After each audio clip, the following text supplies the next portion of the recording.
So in addition to heat or sauna therapy, kind of touched on growth hormone. There were some studies done. A study was done with, I think it was a 20-year study, and they found that going into a sauna 1 to 3 times a week improved FOXO3, which is your kind of anti-aging gene pathway, influenced significantly.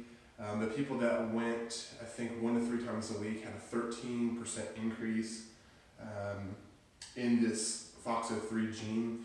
People that went 4 to 5 times a week for 20 minutes in a sauna environment, they had a 30% increase in this anti-aging gene.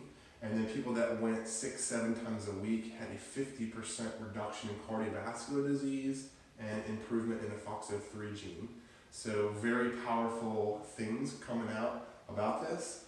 Also, there was another study done with growth hormone on men, and it was looking at the effects of sauna use.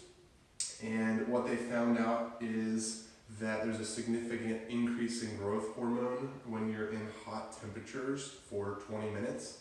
And what they found is, I think they put the study group in the sauna for 20 minutes a day for 7 days, and they found that there was a 200% increase in growth hormone, which is pretty cool stuff.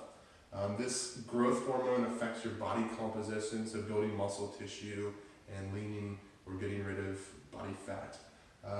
So the other cool information is so they kind of amplify that, and they said if we put somebody or a group of people in a sauna or hot therapy, they did 2 sessions per day for 1 hour, so it was 2 hours per day for 7 days or 1 week, and they found that they had a 1,600% increase in growth hormone.